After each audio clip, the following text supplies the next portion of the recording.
Hello friends, welcome back to a channel. कैसे हैं आप सब दोस्तों? व्हाट इफ मैं आपको बताऊं कि एक इंडेक्स है जिसने लास्ट 1 ईयर में एज ऑफ मार्च 2024 सभी mid cap mutual fund schemes में से 80% को बीट कर दिया है। भरोसा नहीं है तो इससे चेक करिए। अगर आप इस चार्ट को देखते हैं, मिड कैप और स्मॉल कैप इंडेक्सेस ने सिर्फ एक साल में as of March 2024 57.5% Nifty mid cap 150 index और 64.1% Nifty small cap 250 index respectively के रिटर्न्स दिए। लेकिन ये index Nifty mid small cap 400 momentum quality 100 index, इसने ओवर 1 ईयर में, जैसे कि आप चार्ट में देख सकते हैं, 80% of all mid cap mutual fund schemes को बीट कर दिया है। प्लीज नोट करें कि मिराई एसेट म्यूचुअल फंड ने क्लेम किया है कि Nifty mid small cap 400 momentum quality 100 index ने ओवर 1 ईयर में 80% of all mid cap mutual fund schemes को बीट कर दिया है। आप इस प्रेजेंटेशन को देखिए, इसके लिए हम एक लिंक है वो शेयर कर रहे हैं। तो क्या आप इस इंडेक्स के बारे में और जानना चाहते हैं? ये वीडियो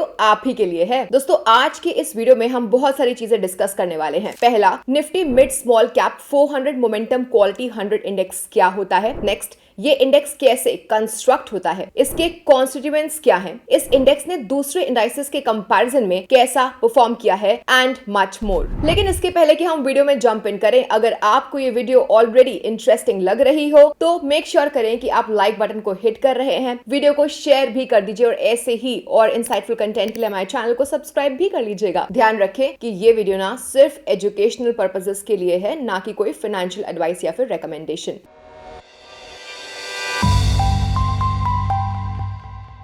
शुरू करते हैं। तो ये इंडेक्स क्या है, आइए देखें। तो फरवरी 8, 2024 में एनएससी ने Nifty mid small cap 400 momentum quality 100 index को इंट्रोड्यूस किया। ये इंडेक्स ट्रैक करता है Nifty mid small cap 400 index में से चूज किए हुए mid cap and small cap stocks को उनके मोमेंटम और क्वालिटी फैक्टर्स के बेसिस पे। हम इस वीडियो में मोमेंटम और क्वालिटी फैक्टर्स को आगे डिस्कस करने वाले हैं। तो Nifty mid small cap 400 index क्या है? अब देखिए, ये इंडेक्स मिड और स्मॉल मार्केट कैप कंपनीज को ट्रैक करता है। टोटल 400 ऐसी कंपनीज हैं। इसमें शामिल होती हैं वो सभी companies both Nifty mid cap 150 में से और निफ्टी स्मॉल कैप 250 इंडेक्सेस में से। Now Nifty mid small cap 400 momentum quality 100 index Nifty mid small cap 400 index में से 100 कंपनीज को पिक करता है। ये होती हैं 50 companies Nifty mid cap 150 index से और 50 companies Nifty small cap 250 index से। अब इससे पहले कि हम समझे इस इंडेक्स को और डिटेल में, यानी कि Nifty mid small cap 400 momentum quality 100 index को डिटेल में, चलिए मैं आपसे ना एक सवाल पूछती हूँ। आपको मिड और स्मॉल कैप कैटेगरी क्यों देखनी चाहिए? फर्स्ट ऑफ ऑल, सेबी के कैटेगराइजेशन रूल्स के हिसाब से आज सच कोई मिड और स्मॉल कैप कैटेगरी है ही नहीं, लेकिन इस कैटेगरी के बहुत सारे बेनिफिट्स हैं। फॉर एग्जांपल,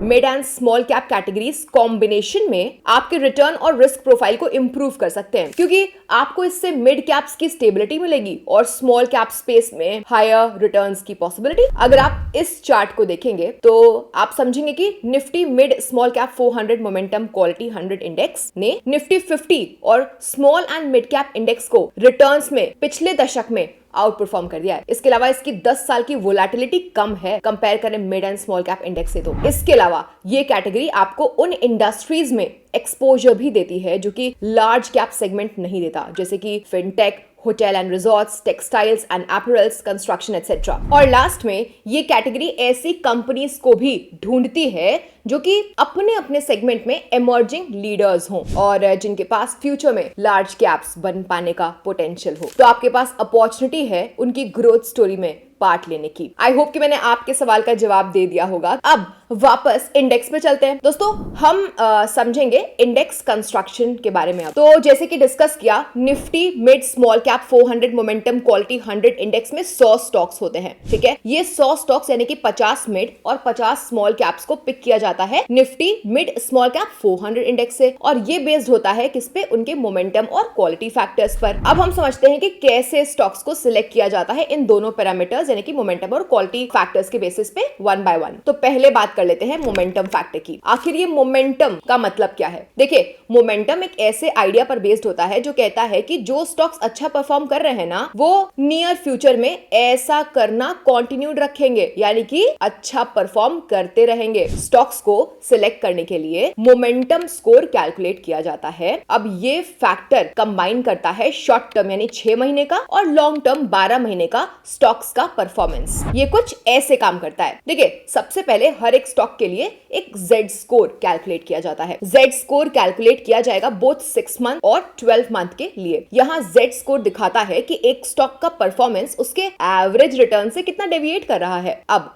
फाइनल स्कोर पर आने के लिए ये फॉर्मूला यूज करते हैं, 50% ऑफ 12 मंथ्स का momentum Z score plus 50% of 6 months का मोमेंटम Z स्कोर। अब इस तरीके से स्टॉक्स को मोमेंटम स्कोर के बेसिस पे सिलेक्ट किया जाता है।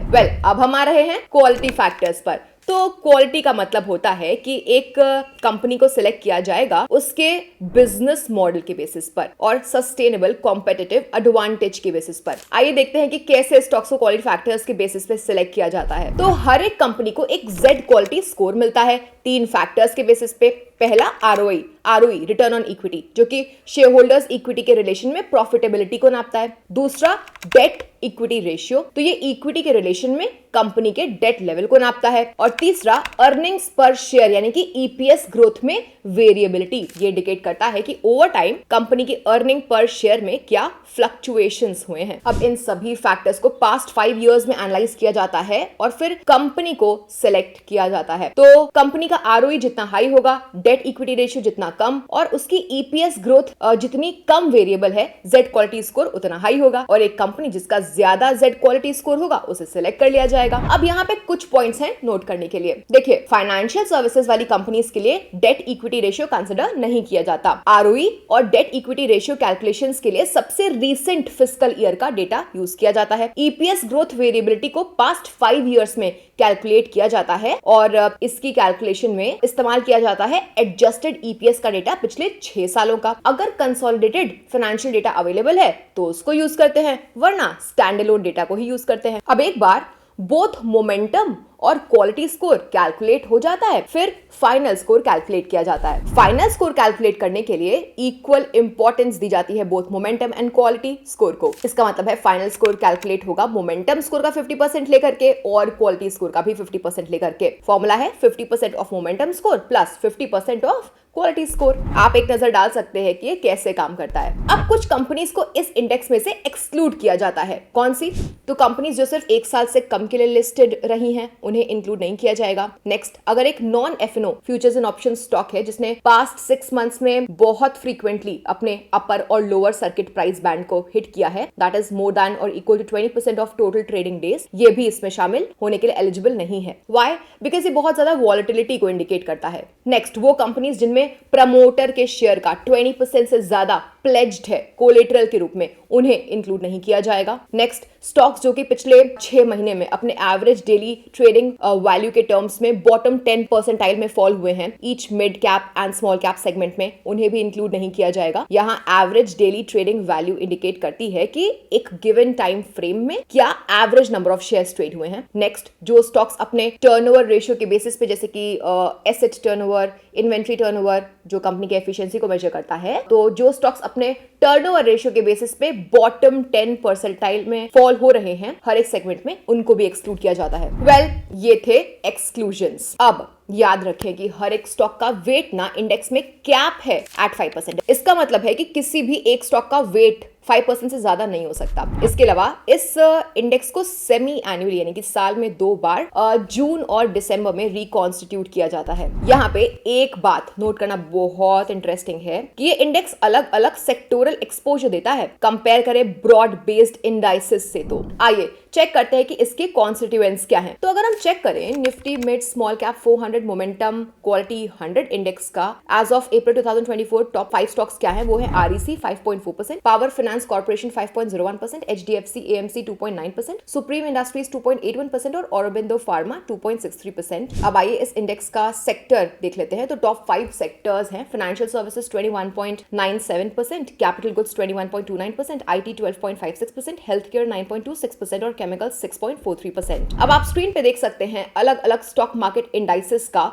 सेक्टोरल एक्सपोजर भी। अगर आप नोटिस करेंगे ना तो Nifty mid small cap 400 momentum quality 100 index sectors जैसे कि आईटी और कैपिटल गुड्स पर ओवरवेट है और ऑटोमोबाइल्स कंज्यूमर ड्यूरेबल्स पर अंडरवेट है कंपेयर करें इसके पेरेंट इंडेक्स से, यानी कि निफ्टी मिड स्मॉल कैप 400 से। तो अब अगर आप कंपेयर करते से निफ्टी 50 से, तो ये ओवरवेट है सेक्टर्स जैसे कि हेल्थ केयर और केमिकल्स पर, और वही अंडरवेट है फाइनेंशियल सर्विसेज पे और ऑयल एंड गैस सेक्टर पे। फाइनली अगर आप कंपेयर करते हो इसे, यानी कि Nifty mid small cap 400 momentum quality 100 index को मिड कैप यानी कि निफ्टी मिड कैप 150 इंडेक्स से और स्मॉल कैप इंडेक्स यानी कि निफ्टी स्मॉल कैप 250 इंडेक्स से, तो ये इंडेक्स ओवरवेट है आईटी और कैपिटल गुड्स पर, और वहीं अंडरवेट है कंज्यूमर ड्यूरेबल्स और ऑटोमोबाइल सेक्टर पर। वेल, अब आइए देखते हैं कि इस इंडेक्स ने ओवर टाइम कैसा परफॉर्म किया है। तो अगर हम चार्ट पे देखेंगे, क्लियर है कि Nifty mid small cap 400 momentum quality 100 index एक स्ट्रॉन्ग परफॉर्मर रहा है। जी हाँ, लॉन्ग रन में इसने निफ्टी मिड स्मॉल कैप 400 और निफ्टी 50 से बेहतर रिटर्न्स ऑफर किए हैं। यहाँ एक डिस्क्लेमर देना चाहेंगे कि index Nifty mid small cap 400 momentum quality 100 index launch हुआ था 8 फरवरी 2024 को, और इसके पहले का डेटा बैक टेस्टेड है जो कि डेवलप्ड और वेटेड है एनएससी इंडाइसेस द्वारा। अब यहाँ इसने एक 23.6% का CAGR यानी कि कंपाउंड एनुअल ग्रोथ रेट दिया है अपनी शुरुआत से, यानी कि इंसेप्शन से। कंपेयर करें 17.3% निफ्टी मिड स्मॉल कैप 400 के लिए और 14.8% निफ्टी 50 इंडेक्स के लिए। इसके अलावा इस इंडेक्स ने लास्ट 15 ईयर्स में 26.5% का CAGR दिया है। ये 4.9% हायर है निफ्टी मिड स्मॉल कैप 400 से और 10.9% हायर है निफ्टी 50 से। इसने 15 सालों में मिड कैप और स्मॉल कैप इंडाइसेस को आउट परफॉर्म भी कर दिया है। इनफैक्ट सभी टाइम फ्रेम्स के अक्रॉस इसके रिटर्न्स या तो ज्यादा हैं या तो सिमिलर ही हैं। इसका बेस्ट पार्ट ये है कि इसके स्ट्रॉन्ग परफॉर्मेंस के बावजूद ये इंडेक्स दूसरे इंडाइसेस की तरह वॉलेटाइल नहीं रहा है। तो आप बेहतर रिटर्न्स भी पा रहे हैं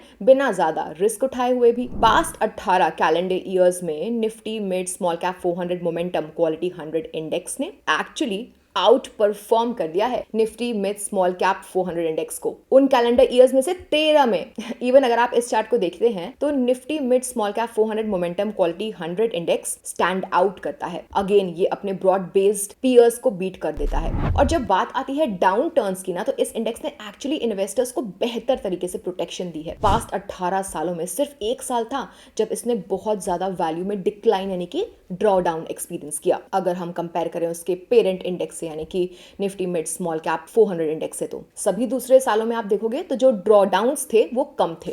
अब गिवन दैट बहुत सारे स्मॉल और mid cap stocks over valued हैं, क्या ये इनमें इन्वेस्ट करने का सही समय है? सवाल तो ये है दोस्तों। ये टेबल दिखाता है कि इवन दो स्टॉक मार्केट दिसंबर 2017 और दिसंबर 2014 में हाई पॉइंट पे था, Nifty mid small cap 400 momentum quality 100 index ने दूसरे इंडाइसेस को लॉन्ग टर्म में अंटिल मार्च 2024 बीट कर दिया है। फर्क नहीं पड़ता लमसम या फिर SIP रूट थी। ये हाईलाइट करता है कि लॉन्ग टर्म इन्वेस्टमेंट होराइजन का क्या इंपॉर्टेंस है फ्रेंड्स, खासकर स्टॉक मार्केट फ्लक्चुएशंस को राइड आउट करने में। फाइनली दोस्तों, अब हम अपने वीडियो के कंक्लूजन पे आ चुके हैं। तो आज हमने क्या डिस्कस किया? हमने डिस्कस किया कि Nifty mid small cap 400 momentum quality 100 index क्या है और इसने अपने ब्रॉड बेस्ड पीयर्स के कंपैरिजन में कैसा परफॉर्म किया है। Although Nifty mid small cap 400 momentum quality 100 index ने दूसरे स्टॉक मार्केट इंडाइसेस को आउट परफॉर्म कर दिया है और साथ ही अपने पेरेंट इंडेक्स को भी। यहाँ इंपॉर्टेंट है ये ध्यान देना कि स्मॉल और मिड कैप्स अपने नेचर में काफी वॉलेटाइल होते हैं और ये सभी के लिए सूटेबल नहीं है। तो आपको अपने रिस्क एपेटाइट और गोल्स को carefully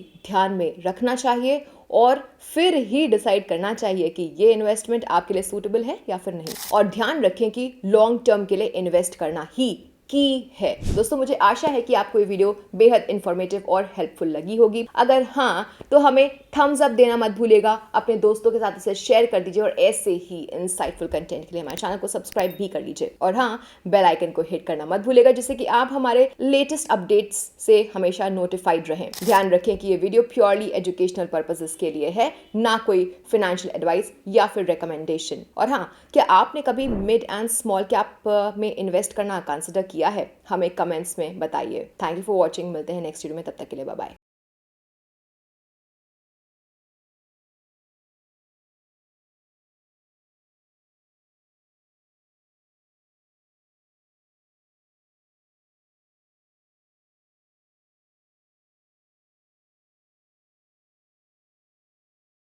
Mutual fund investments are subject to market risks. Read all scheme related documents carefully.